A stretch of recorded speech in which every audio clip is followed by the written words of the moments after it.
Well, hello and welcome everyone. This is the series called Courageous Conversations Over Coffee, and it's sponsored by the South Coast Interfaith Council. So thank you for joining us today for what may be a very challenging and perhaps controversial program on a subject that affects us all in ways we know very well and in ways we may not be aware of.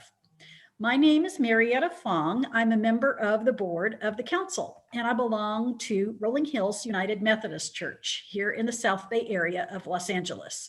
And today we'll be talking with Eduardo Mazariegos from the Los Angeles Alliance for a New Economy to learn about the background of the organization, their perspective, and their campaign called the Amazon Project. So we'll hear a bit more about that and the campaign in a few minutes, but first we'll have a few tips from Cheryl, the council's office administrator, about conducting a successful conversation in Zoom. Cheryl? Great. Thank you, everyone. Thank you for joining us today. It's great to see you. We're Zooming. And so we would appreciate if you would stay muted during the discussion between Marietta and Estuardo. If you have any questions for Estuardo, would you please submit them to Marietta? And you could also raise your hand, but I think it's easiest for Marietta to see the questions in the chat and she'll work them into the discussion. And then you are on video and we are recording this session. So just for your advantage is that your video will look best if you have a light on in front of you and not a light on behind you. As you know, this Zooming, even though we've been doing it for months, can still be an adventure. So we ask for your grace during this session, and I'll take it back to you, Marietta. Thanks, Cheryl. Thank you so much. And you might adjust your screen either to speaker view or gallery view up in the corner according to your preference. You'll see a little dots up there that you can check on if you want to. So this program will be about 45 minutes or so. And first we'll have some general questions and conversation. And then during a Q&A section near the end, you'll have an opportunity to ask questions, and you can send those to me via the chat box down at the bottom of your screen, usually down near the bottom right, so that I can share those with our guest today. So our guest is Eduardo David Mazariegos, and he's a committed organizer with 12 years of experience working on community and labor campaigns. He immigrated from Guatemala in 1988 and gained his political education on the streets of Los Angeles. In 1992, he witnessed the LA Rebellion, which forever influenced his view of race and justice in this country. He started his organizing career with the Association of Communities Organized for Reform Now, which is also known as ACORN, and was one of the founding organizers of the Alliance of Californians for Community Empowerment. Now, during his 10-year community organizing career, he developed neighborhood-based campaigns in Long Beach, South Los Angeles, and Sacramento. He's been part of establishing 2 community land trusts in South Central Los Angeles, first as an organizer with Trust South LA and currently as a board member for Liberty Community Land Trust. Pre-COVID-19, he was the statewide external organizer with the SEIU USWW, where he worked to unionize non-union janitors throughout California. Community leadership, community-led development, popular education, and community ownership are important to him, and he's actively engaged in implementing this model of community change with LAANE. His current role at LAANE is organizer for the Amazon campaign. So welcome, Eduardo, and thank you for being with us today. I'm just going to jump in and start asking you questions. Yeah, so sure. Yeah, LAANE stands for Los Angeles Alliance for a New Economy. And let's just ask, how long has that organization been around and what was its genesis? Sure. So LAANE, and we like to use that acronym, and it stands for LAANE, Los Angeles Alliance for New Economy, was started in 1993. The reason being is because at that point, it was, again, right, a lot of the new way of organizing that's occurred in Los Angeles, or new ways of looking at forming groups of people to come together to address issues, came after the 1992 uprisings in Los Angeles, where we said we need to address some of these big problems that resulted in what occurred in 1992. LAANE essentially was created to bring labor organizations and community organizations together to create the synergy to develop some of these solutions for the problems that we were facing in the community. We knew that the community at the time, we were at the midst or at the start of a big building boom that extends till today. So what LAANE essentially started doing was bringing community partners and labor organizations together to create what we call CBAs, community benefits agreements, around huge building projects, sort of like the Hollywood and Highland, out in Hollywood and Highland, the Kodak Theater, the Staples Center, LA Live development. We started seeing these like mega projects pop up all over the city and in the county, and we said, okay, we need to have some type of labor community agreement to like create community benefits for the folks that are surrounding those neighborhoods, but also to be able to draw together the power of working people by bringing all the organizations together to be able to drive our needs, our necessities, to address the issues, to identify the issues, to create the solutions, and to have the power to achieve those solutions into policy and law, and to get agreements. So it's a group of community organizations and labor organizations coming together, and that's the vision of LAANE, is bridging those two worlds together. Oh, thank you. Okay.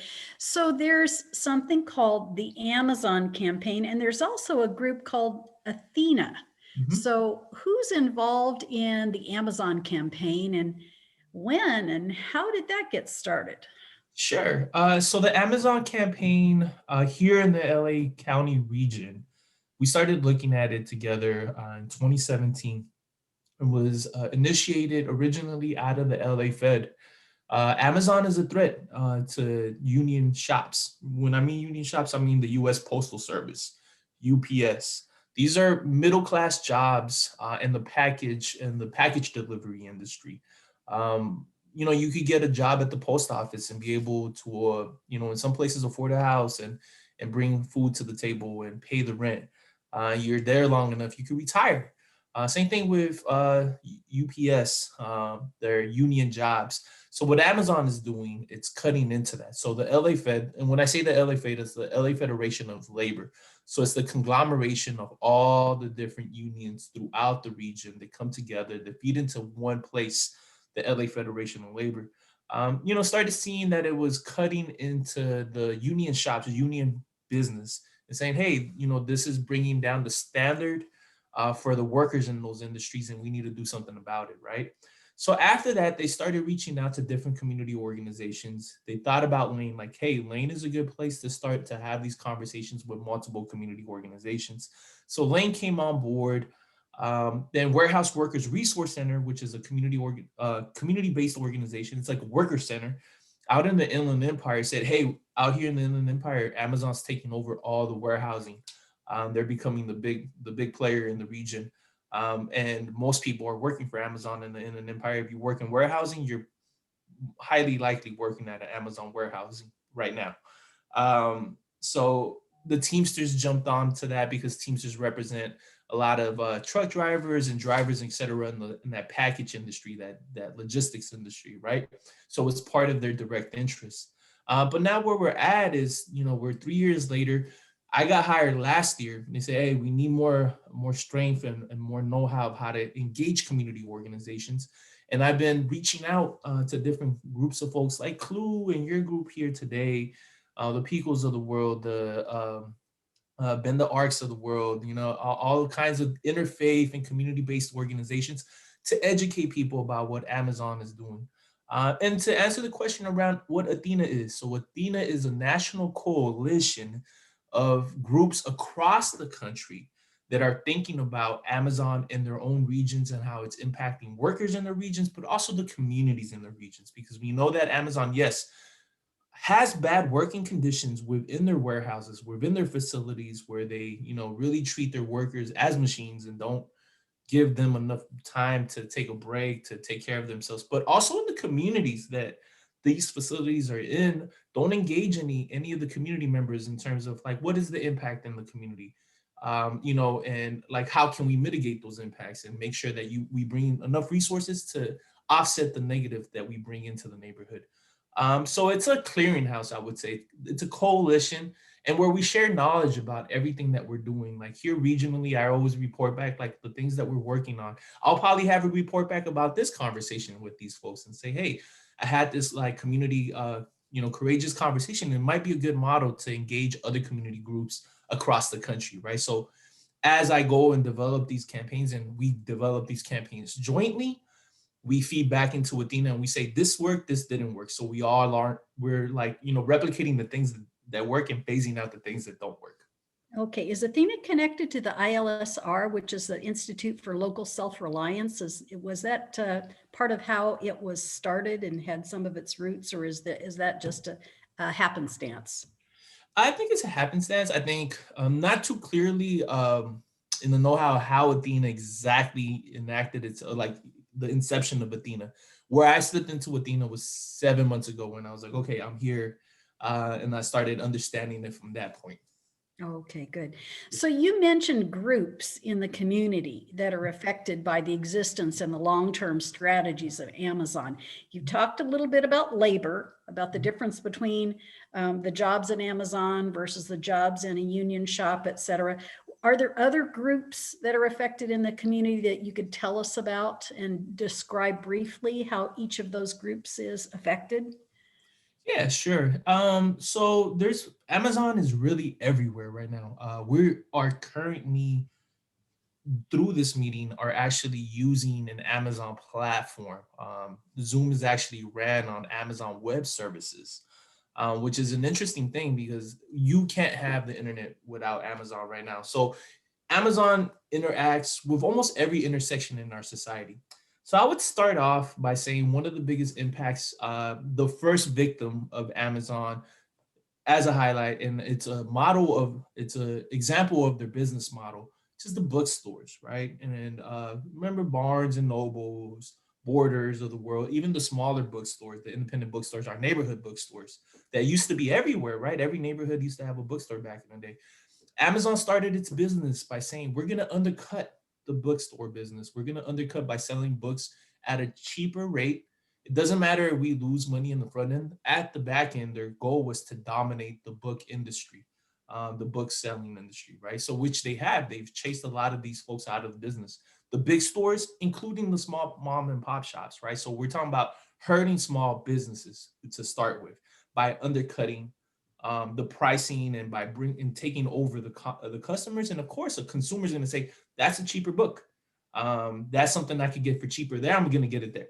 And that's what they've done. It's a race to the bottom. And that has been replicated in industry after industry. They're actually trying to undercut Apple right now in their products itself. They're buying Apple products and selling them for a lower price, bringing them to the house. So they're doing it to small businesses and also to big corporations. At the personal level, like at our neighborhood level, right? We're seeing Amazon impact, you name it, they're there. They're collaborating with ICE to basically hunt down and kidnap undocumented immigrants off of the streets by using a technology. They use Palantir. They use the same technology in war zones to identify, threats or terrorists in Afghanistan and Iraq. That same technology, they're turning around and using it within the United States to track down folks, create digital footprints, and track down folks and grab them off the street. So you'll hear these stories of folks going to the street, going down to where their kids are going to school and getting picked up there, They don't understand how they found them is by ICE using Amazon aided technology to identify them digitally, where they eat, where they sleep, what they do recreationally and where the kids go to school, etc., and figuring out a way to snatch them there. But also in the community, we're talking about like right now, we know that there's 16 facilities in the LA County area, and they have slated another 20 that they want to open. So we're talking about 36 Amazon facilities in the next year in our area without any engagement in our community. These are thousands of trucks going into the area and residential areas, mostly working class areas as well, where it's easy to get around municipalities. And they grease the wheels, they push their way in, and then they don't contribute to the infrastructure, like repairing the roads that they run on, or bringing in any like mitigation for the air pollution that they bring with their trucks, etc. So it's like you're talking about some sort of tax incentives, tax benefits, tax things like that cause them to find an advantage in coming into a community, but not necessarily contributing their fair share. Is that what you're describing? Exactly, that's it. They're getting indirect public subsidy, right? Public subsidies. Yeah, that's how I would call it. They're not necessarily getting a straight up check from the city or anything of that sort, but they are definitely using our infrastructure without paying into it. So they're a free rider in essence on our infrastructure. Let's go back to the retail experience for a minute. I know that there are lots of small businesses who find that it's easier to sell on Amazon than to sell on the internet themselves. And what is that experience like? And is that advantageous for small businesses or disadvantageous in the long run? Yeah, I think it's a wild card in reality. So Amazon has its own rules, laws, regulations within Amazon. So they operate as a quasi-government within Amazon. So you have to follow the rules if you want to sell on Amazon. They even have their own financing within Amazon. So if you're a vendor of some sort, you need some money, they push you to borrow money from Amazon. You need to use their warehousing, their shipping, etc., to be able to sell on Amazon. So it's an integrated monopoly. I would say, it depends on the time of day and day it is. Jeff Bezos could wake up one day and say, hey, I want to shake things up in my website and we'll move. If I'm selling, say, for instance, yoga mats, and my yoga mat was at the top of the search engine when you search yoga mats, it's going to be great for me. But if for some reason my yoga mat company goes all the way to the bottom because Amazon decided they wanted to get into that industry and build their or develop or manufacture their own yoga mats, and they put theirs at the top and mine's at the bottom, then I'm at a disadvantage and I get no traction. So it seems as if a lot of these situations involve someone trading convenience for lack of control. In other words, it's going to be easier for me. It's going to be more convenient. It might look like it's more lucrative, et cetera, more profitable for me to do something a certain way. And you may or may not be aware of the loss of control that sort of starts at the beginning and can potentially escalate. Is that what you're trying to describe a bit? That's exactly it. And that's across the table at all levels. It's like, yes, we are getting basically Amazon is functioning as a public utility by bringing in commerce into your house, but we lose control. They're using our public infrastructure, but we're losing control. And all the surplus wealth that's being created or the surplus value that's being created isn't being distributed evenly across the chain, the chain of delivery, that is being developed, that has been developed by Amazon. It's all the surplus value is being concentrated to Jeff Bezos and not to the communities or the workers that or to the shareholders of Amazon, because it is a publicly traded company. So while people may own these shares in their retirement funds, they may not realize, it may be a small percentage of impact that they're allowed to have over the policies and procedures of the company. They may not be aware that they even technically have that power as investors, right? Yes, exactly. Yeah. And that's the goal of the campaign, is not necessarily to kill Amazon, because as we like to say, the genie is out the bottle. This campaign is more solely focused on reining in the power Amazon has and also having more public oversight on how Amazon is operating in society. And at the same time, continuing to look at how to break up this monopoly, because it truly is a monopoly at this point. They control their shipping, the selling, the financing. They even have a studio, so they're creating culture for us to learn new ideas. So it's an entire encapsulated, dynamic or monopoly that they have right now. Well, not just vertical integration, but all across the board. Yeah. Now, Exactly. Yes. let me ask, has Athena or LAANE or the Amazon campaign conducted and published some results of some specific research in these areas about the effects of Amazon on our economy and our communities? Are those accessible to us? Yes, of course. So I'm just actually looking at something right now. It's the Who's Behind ICE, the tech and data companies fueling corporations, was done by the National Immigration Project and Mi Gente, which is how I was able to identify ICE and Amazon's connection. Then we have Packaging Pain, Workplace Injuries in Amazon's Empire. And this was something that was done by the A. Wood Center, Make the Road New Jersey, Make the Road New York, the National Employment Law Project, New York Communities for Change, United for Respect, and other community organizations, Warehouse Workers for Justice, etc. And this basically just talks about the price that workers pay to bring the packages into the community, to your house. And then there's also the Economic Roundtable that highlights a lot of the impacts here in the Southern California, Los Angeles County area region. That's an organization that several people might be familiar with, the Economic Roundtable.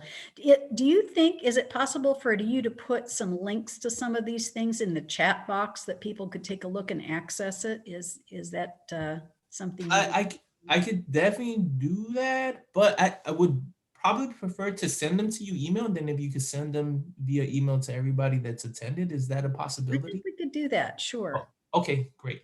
Okay. Let me ask you this. What groups in our community have been contacted right now by Athena or by LAANE and in the Amazon project? And tell me a little bit about that. What kind of reactions have you gotten from those attempts to reach out to people? Yeah, sure. So locally, we're the representative, or we are the campaign at the LA County region, and it's our campaign that's feeding internationally to Athena. So we're the representative, if you want to say that, for Athena's national table here.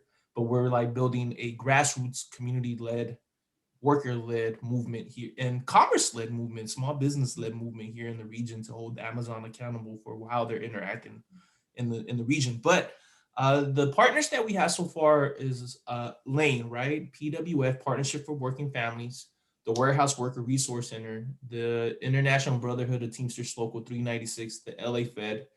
And we've already reached out to CLUE, to multi-faith organizations, interfaith organizations like Bend the Arc and PICO, the Alliance of Californians for Community Empowerment, the Strategic Actions for a Just Economy, SAGE, CD Tech, which is a community organization based on that focuses on worker development, COCO, Community Coalition in South LA, Bend the Arc.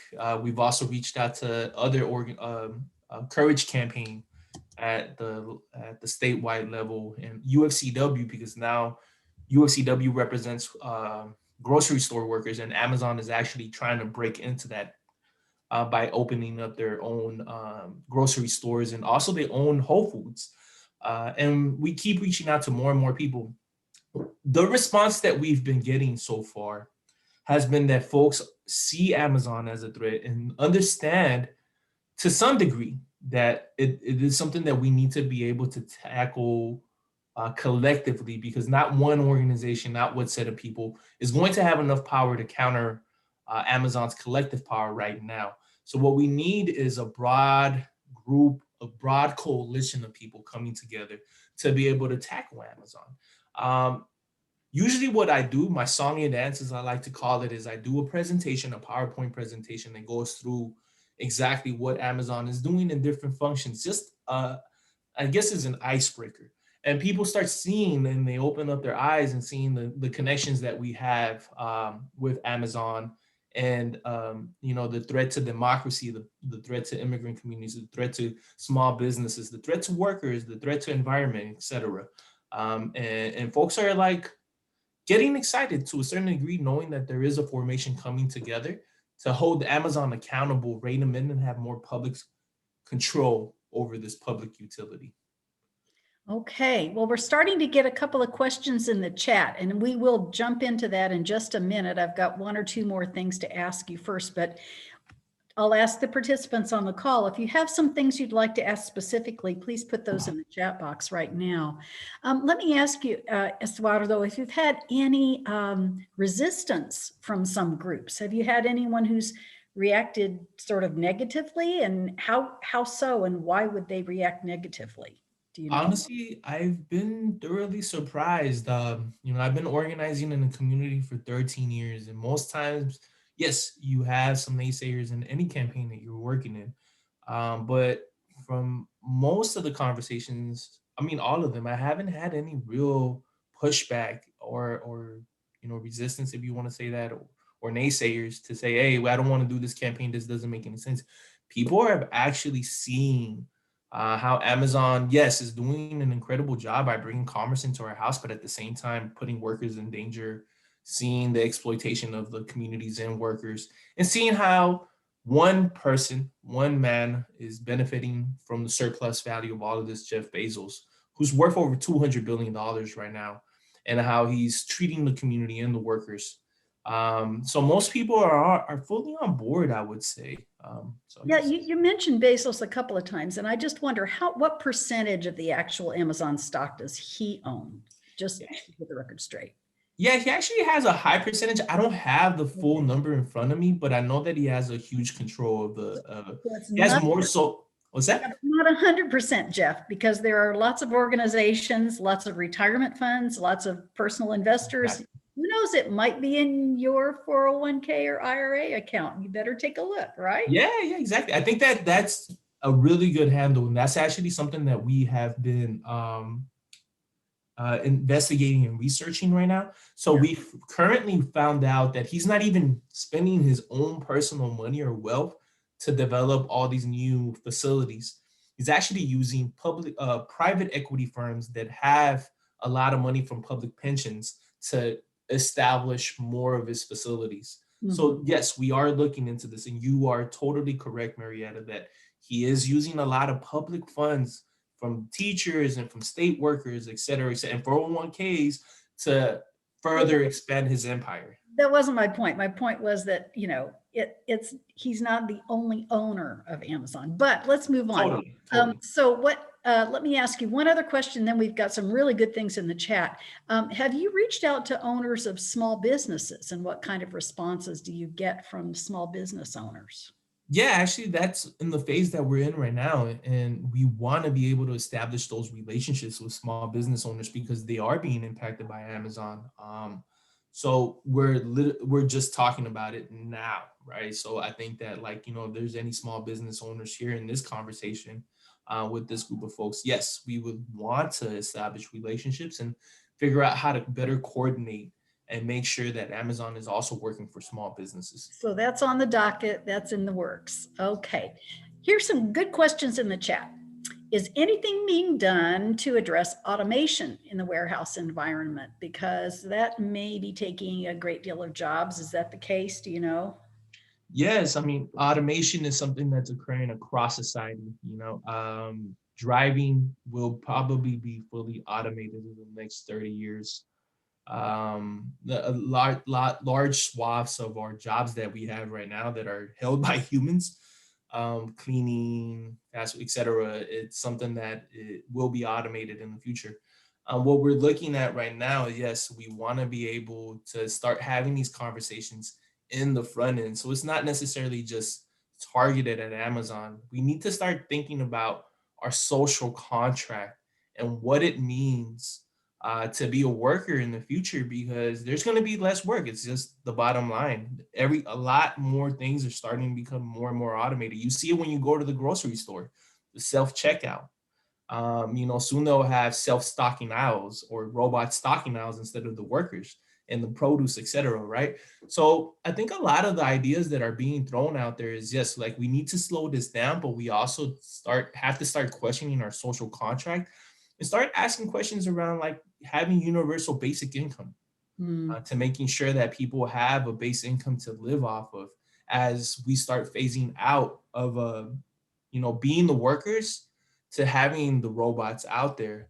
It's going to be less and less work out there for humans. So I think that this is a question that's a philosophical question for our country and our people, because we have a tendency to like think we need to be able to earn our way through life. But there's going to be a point right now in the next 100 years where there will be not as much work, and there will be a whole mass of people throughout the world that have less and less work available. How are they going to be able to survive?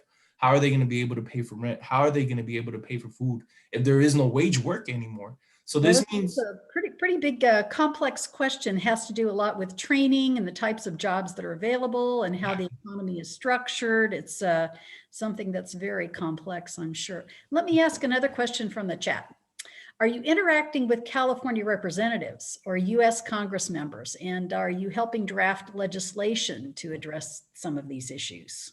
yes, of course. Here in California, we actually already have a list of bills that we're working on right now.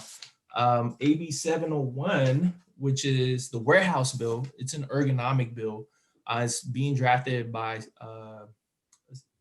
Assembly Member Lorena Gonzalez out of San Diego. She represents the 80th district in San Diego. And basically what this bill does is will make it illegal for warehouses or Amazon to keep a time off task or like a unattainable like goal of like how many packages you move per day, which makes it harder for workers to do the sanitation work, to take care of their station, to make sure that things are clean for them, to go use the restroom, to eat their lunch without being disturbed or thinking, hey, I need to get my quota today, to like how many packages I got through today. Some of these are mind numbing, up to 400 packages an hour. We're talking like nonstop work where they like calculate your every one movement. There's a robot already in place calculating everybody's movement, and they dictate whether or not you're being efficient or not. So it's AB 701. And then the next one is also SB 499, which another organization is moving to create kind of like a zoning control where how these warehouses are being developed. And this is, I don't know exactly who the sponsor is for this one. I just found out about it today. So I'm trying to help and partner up with that and bring in our bill, AB 701, and hopefully combine it with this one, SB 499, to have like an Amazon package bill here at the California level. At the national level, there has been conversations. Yes, go ahead. Back up, and so that's AB 701 and SB 499. Exactly, yes. Yeah, put that in the chat. Okay, thank you. Yes, those are the two bills that I know of right now that are targeting both Amazon's growth in the community, and then AB 701 is about making sure workers have enough time to take care of their stuff. Sanitation, stretching. I mean, when you're moving packages all day, you need to be able to, take a break, make sure your body's feeling okay. Just as an anecdote, the other day I was talking to a worker, a 22-year-old worker at an Amazon warehouse. He has to have back surgery now in the next month because he's working so hard. And this is a guy, a 22-year-old guy that's working to the point where he broke his body moving these packages without no break. So it's just an anecdote in there. But at the national level, there has been some interest. We've been talking to folks like Elizabeth Warren, who's been talking about, breaking up the monopoly around Amazon. So there's some interest. We haven't had anything solidified, but it's already happening. Okay, I have two related questions in the chat. One is, what can we do as consumers and community members? And then Catalin's Secker, I probably didn't pronounce your name correctly, but she tells us she's interning for every library who helps public libraries with their funding. And they're trying to tell their buyers to make sure to buy from small business so that you give back to your own community, because taxes pay for programs. So if you give back to the community, they'll be able to pay into the taxes. So those are related as by asking, what can a consumer and a community member do just with your own personal actions? Yeah, with your own personal actions. I mean, I think that we're at the point. A lot. What I've seen is a lot of people are starting to talk about boycott on Amazon, meaning don't shop on Amazon. A lot of folks are taking that stance right now. We're not coordinating a boycott campaign for say right now. We're probably saving that tool in our tool shed as we escalate to see if we need it or not. It depends, right, how the campaign rolls itself out. But a lot of other folks are saying, yeah, we need to boycott Amazon. So think before you buy, right? Can I make that trip to Target? Can I make that trip to the corner store, etc.? Before I shop on Amazon, just be conscious about that fact, you know. And I know it's harder now than before because of the COVID crisis, right? The COVID pandemic. Well, and you know, I've heard a lot of people will go and I'll just be honest, they've said they do the research on Amazon and they'll say, okay, here's what I want, here's who manufactures it, all this detailed because it's relatively transparent. Now I'm going to go back out onto the web and look for that company or another source for that product instead of purchasing it directly from Amazon. Yes, of course, of course. Yeah, and that's a good way of using Amazon is like I do the same thing. But I personally I don't like buying clothing or things that I'm going to use on Amazon because it's also you don't know what you're getting. You know, through Amazon. You don't know if this shirt fits well, does that tool work well? Will that toy will be good enough for my kid, etc. Right? So another one is like also just one of the things that we've been doing is we've been strategizing. Obviously, we're stuck at home too. I'm used to being out in the community and talking to people and like getting people involved in our campaigns. This is the best that we can do right now is Zoom. So as we roll out our campaign publicly, we'll have campaigns where we'll have people say, you know, if you order from Amazon, great, but put this sign on your yard that says, "I support Amazon workers getting unionized," right? Like a yard sign, a sticker, etc. We'll be asking people to make calls when we have AB 701 committee hearings and when it's going through the legislative process in Sacramento. We'll say, hey, we need some calls to be made from supporters that want to support this and want to give workers a chance at having a healthier work environment, etc. And another one that could be done, I'll put it right now on this chat box right here, which is it's a survey that we're conducting and trying to figure out how you're consuming Amazon. Are you a Prime member, etc.? Do you know people that work at Amazon? So I'll put that on the chat box and you can fill it out.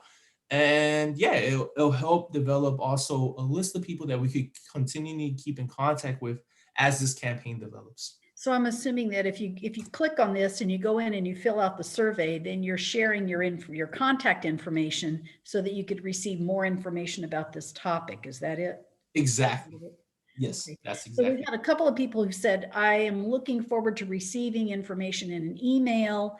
And I think this is one way to end up getting that information by filling out the survey. And that gives you the link and the contact that will give you more information in the future, right? Exactly, that's it.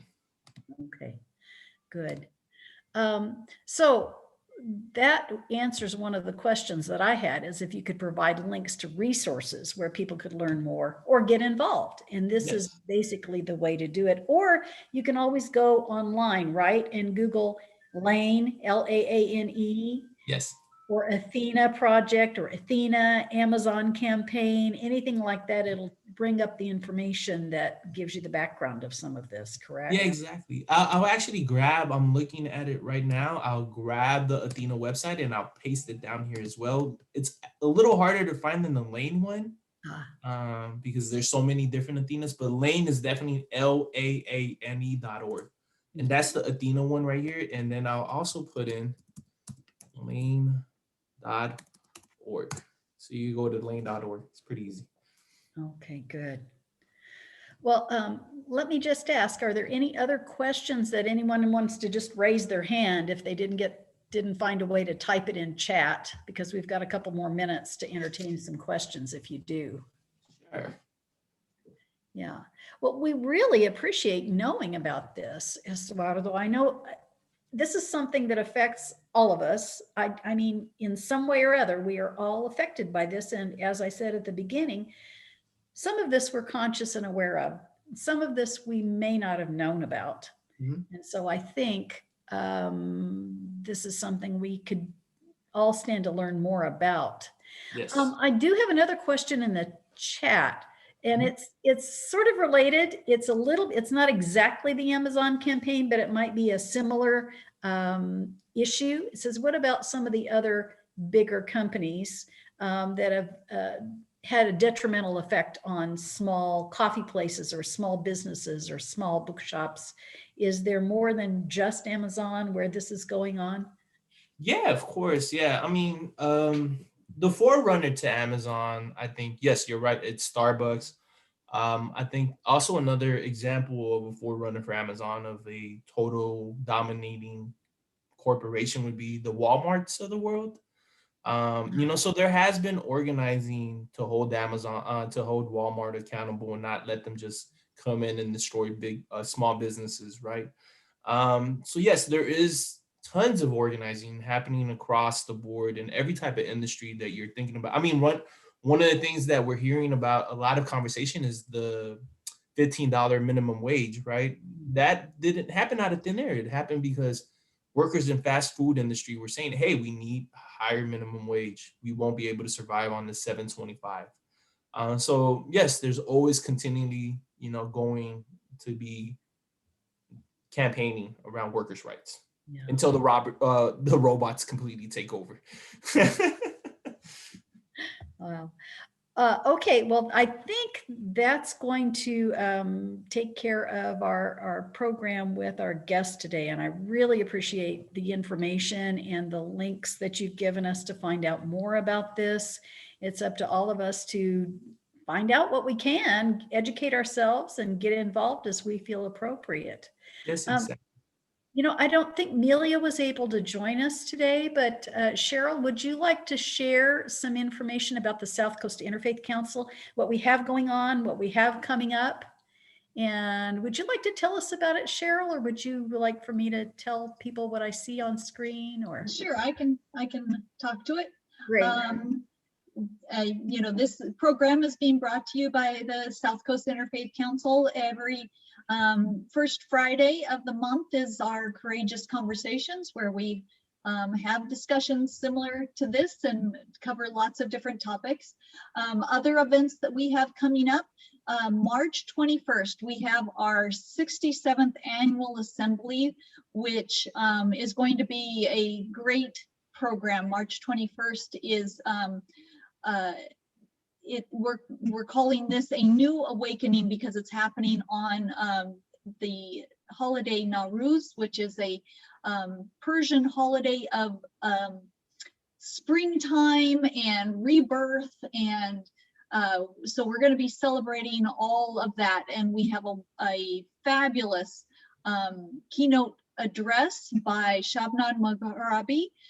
She's the CEO of Soul Pancake. I don't know if you are familiar with that company, but Rainn Wilson from The Office is also a member of that company, and they just do phenomenal work, and you will be definitely fed by her address. And then we're going to also be honoring spotlight people in our community who have really contributed to just making the world a better place, especially as it comes to interfaith. And this year we're also going to be honoring COVID heroes, because it's undeniable how much they've contributed to our success in these very trying times. So please join us for that. We can send you the link to register for it. It's also available on our Facebook page, and it comes out in our email blasts. And so we hope you will find the time to participate in that.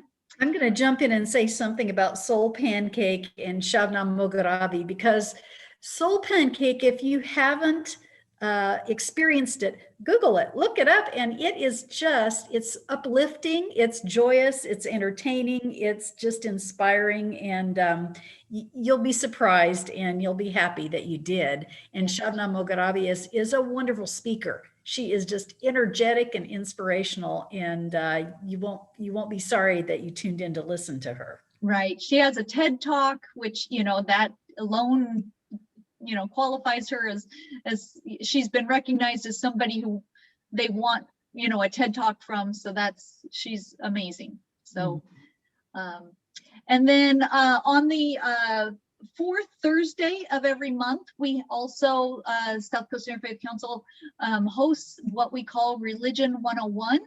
And it's an hour or two of presentation and discussion about different faiths. And this one coming up on March 25th is going to be with Reverend Father Michael Fincher of St. Gregory's Episcopal Church.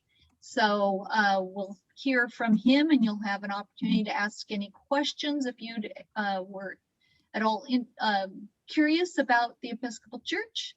And then on March 30th, we're going to have a virtual Seder, and that will be a choice experience to celebrate Passover with our Jewish friends, and do it online where it's safe. And so I hope you can join us for that. And lastly, we hate to say it, but we need donations.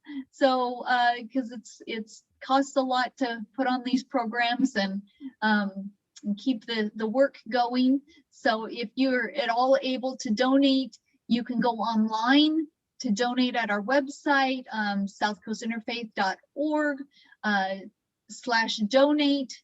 You can also text from your phone, just text help SCIC to the number 44321, or you can also mail in a donation. And we have recently moved as of this week, and we have a new address, so you can see the address there. Oh, and I didn't change it even on the bottom.